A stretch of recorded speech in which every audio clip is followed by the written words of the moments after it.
আসসালামু আলাইকুম। এই ছবিগুলো কষ্ট করে একটু দেখেন তো। এই ছবিগুলো হলো মুক্তিযুদ্ধের পরে মুক্তিযোদ্ধাদের হাতে, স্বাধীনতার পরে মুক্তিযোদ্ধাদের হাতে ধরা পড়া রাজাকার। একবারে পারফেক্ট রাজাকার, যারা মুক্তিযোদ্ধা দ্বারা ধৃত হয়েছিল, মানে মুক্তিযোদ্ধাদের হাতে ধরা পড়ছিল। তাদেরকে মানে তখনই অনেকে মেরে ফেলা হয়েছে খুঁচায় খুঁচায়।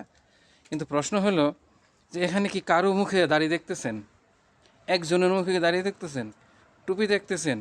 সাদা পাঞ্জাবি দেখতেছেন? অথবা কোনোভাবে তারা কোনো ইসলামী দলের সাথে আছে এরকম বোঝা যাচ্ছে? একজনকেও বোঝা যাচ্ছে কি না? তাহলে সত্য কোনটা? আমরা যে ছোটোকাল থেকে সিনেমা, নাটক, বক্তব্য, লম্বা লম্বা আলাপ সবগুলোতে শুনে আসলাম যে এরা হইল রাজাকার, মানে হইল লম্বা জিন্না টুপি পরা, সাদা লম্বা দাড়ি, সাদা পাঞ্জাবি পরা, হ্যাঁ, কখনো কখনো আবার বগলের নিচে ছাতা থাকে এরা। তাহলে সত্য কোনটা? আমাদের যে শেখানো হইলো এতদিন বই, পুস্তক, সিনেমা, নাটক, বক্তৃতা, মানে বিবৃতি দিয়ে রাজনৈতিক নেতাদের বক্তব্যের মাধ্যমে, এটা সত্য? নাকি এই যে অরিজিনাল 1971 সালের ছবিগুলা, মানে রাজাকারদের যে ধরা হয়েছে অরিজিনাল ছবি, কোনটা সত্য? মানে আমি মানবো কোনটা? আমি আমার সন্তানকে কোনটা বলবো যে রাজাকার আসলে কোনটা? কারণ সেও তো সিনেমা নাটকে, বই পুস্তকে এগুলাই দেখতেছে।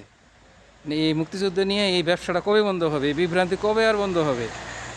ব্যবসা সারা আমল থেকে চলে আসতেছে, আমরাও নিজের উপরে হয়ে যাইতেছি, সন্তানদেরকে এরকম ভ্রান্ত ইতিহাসে মানে শোনা যাব, মানে আর কত?